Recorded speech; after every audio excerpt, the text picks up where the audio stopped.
Hello everyone, আজকের ভিডিওতে আমরা কথা বলবো হচ্ছে HTML এর বেসিক স্ট্রাকচার নিয়ে। তো পূর্ব ভিডিওগুলোতে আমরা হচ্ছে HTML এর সাহায্যে কিভাবে কোনো লেখাকে বোল্ড করতে হয়, ইটালিক করতে হয়, তারপর হচ্ছে ইমেজ অ্যাড করতে হয়, আরো অনেক মানে অনেক অ্যাঙ্কার ট্যাগ দেখছি, অ্যাঙ্কার ট্যাগ প্লাস হচ্ছে টার্গেট ট্যাগ, আমরা অনেক কিছু শিখেছি। কিন্তু আমরা যখন হচ্ছে রিয়েল লাইফে কোনো একটা ওয়েবসাইট তৈরি করতে যাব, সেখানে হচ্ছে আমাদের অবশ্যই HTML এর বেসিক স্ট্রাকচারটা লিখতে হবে, না হলে হচ্ছে আমাদের ওয়েবসাইট কাজ করবে না। তো HTML এর বেসিক স্ট্রাকচারটার ক্ষেত্রে প্রথমে হচ্ছে আমাদের HTML ট্যাগটা দিয়ে শুরু হবে এবং HTML ক্লোজিং ট্যাগটা দিয়ে শেষ হবে। মাঝখানে দুইটা অংশ থাকবে, একটা হচ্ছে হেড, একটা হচ্ছে বডি। তো হেডের ক্লোজিং ট্যাগ, হেডের ওপেনিং ট্যাগ, হেডের ক্লোজিং ট্যাগ, বডির opening tag, body closing tag শেষ। তো অনেক সময় আমরা ফুটারে ইউজ করে থাকি। ফুটারটা হচ্ছে আমরা যখন কোনো ওয়েবসাইট ভিজিট করি, অনেক সময় দেখতে পাই যে ওয়েবসাইটের নিচে কপিরাইটের একটা লেখা আছে, এই লেখাটা ফুটার দিয়ে করে। ফুটারের সাহায্যে আমরা কপিরাইটের লেখাটা লিখতে পারি।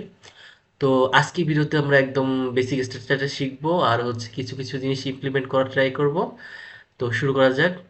তো প্রথমে হচ্ছে আমি একটা নতুন ফাইল ক্রিয়েট করে নেই। নাম দিচ্ছি হচ্ছে basic4।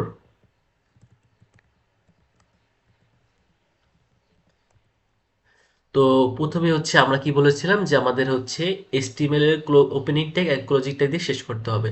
কিন্তু আমাদের হচ্ছে HTML টা কি ধরনের সেটা আগে বলে দিতে হবে। তো বেসিক্যালি আমাদের HTML গুলো বেশিরভাগই হচ্ছে ডক টাইপ। তো সেটা আমরা লিখে নিলাম, ব্র্যাকেট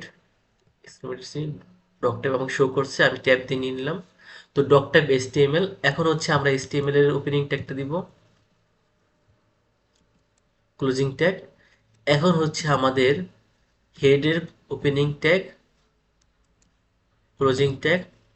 এর পরবর্তীতে হচ্ছে আমার বডির ওপেনিং ট্যাগ এন্ড হচ্ছে ক্লোজিং ট্যাগ।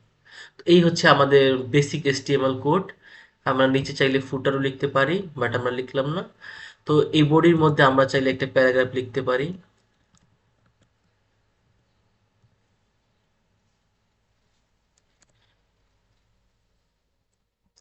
তো আমরা একটা প্যারাগ্রাফ লিখলাম। এখন কন্ট্রোল এস দিয়ে সেভ করে আমরা যখন এটা ওপেন করব, ওপেন উইথ লাইভ সার্ভার, তখন হচ্ছে আমরা দেখতে পাবো এই যে আমাদের প্যারাগ্রাফটা শো করছে। এখন এখানে যে আমাদের হেড আছে, হেডের মধ্যে হচ্ছে আমরা টাইটেল লিখতে পারবো, মানে হচ্ছে আমাদের ওয়েবসাইটটার নাম কি হবে। এখানে হচ্ছে আমরা টাইটেলটা লিখতে পারবো। টাইটেল দিলাম হচ্ছে বেসিক HTML ওয়েবসাইট। সেভ করে নিলাম। এখনই আমরা যখন হচ্ছে এখানে যাব, তখন দেখতে পাচ্ছি, আমরা যে রিফ্রেশ করি তখন দেখতে পাবো যে বেসিক HTML ওয়েবসাইট, আমাদের এটা হচ্ছে ওয়েবসাইটের নেম। তো এই হচ্ছে আমাদের মূলত হচ্ছে HTML এর বেসিক স্ট্রাকচারটা। কিন্তু এখন হচ্ছে আমাদের HTML এর বেসিক স্ট্রাকচার বারবার লিখতে হবে না, কারণ হচ্ছে অটোমেটিকলি আমরা যদি এগুলো পুরোটা রিমুভ করে দেই, রিমুভ করে দিলাম, এবং যদি আমরা শিফট চাপ দিয়ে এক্সক্লেমেটরি সাইনটা দেই এবং ইন্টার চাপ দিই, তখন হচ্ছে অটোমেটিকলি আমাদের স্ট্রাকচারটা লেখা হয়ে যাবে। তো আমি এটাকে সাইড করে নিলাম, কন্ট্রোল বি দিলে হচ্ছে আমাদের সাইড প্যানেলটাই চলে যাবে। তো এই হচ্ছে আমাদের বেসিক HTML স্ট্রাকচার। তো এখানে টাইটেল লিখতে পারবো, এখানে বডির মধ্যে কাজ করতে পারবো। তো অনেক সময় দেখা যায় যে অনেক টাইটেলের মধ্যে অনেক আইকন ইউজ করে। তো আইকনটা কিভাবে ইউজ করে, যেমন এটা আমরা দিলাম হচ্ছে ডকুমেন্ট না দিয়ে আমরা লিখলাম হচ্ছে HTML বেসিক, সেভ করলাম। তো এখন যদি আমরা হচ্ছে চেক করি রিফ্রেশ দিয়ে, তখন দেখতে পাবো হচ্ছে HTML বেসিক। তো আমরা চাচ্ছি এইখানে একটা আইকন ইউজ করতে, একটা আইকন, যেটা যে কোনো আইকন হতে পারে। তো একটা হোম আইকন বা যে কোনো আইকন ইউজ করতে, তো সেক্ষেত্রে কি করতে হবে, অলরেডি আমি একটা আইকন রেখেছি, আমি দেখাচ্ছি আইকনটা। ইমেজের মধ্যে আমি একটা হোম ডট পিএনজি একটা আইকন রেখেছি, এই আইকনটা আমি ইউজ করতে চাচ্ছি।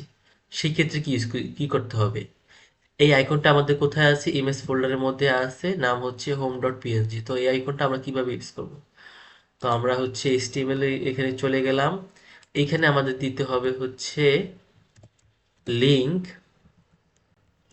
রেল ইকুয়াল, ডাবল কোলনের মধ্যে লিখতে হবে হচ্ছে আমাদের আইকন অ্যান্ড দেন ট্যাব দিয়ে দিলাম।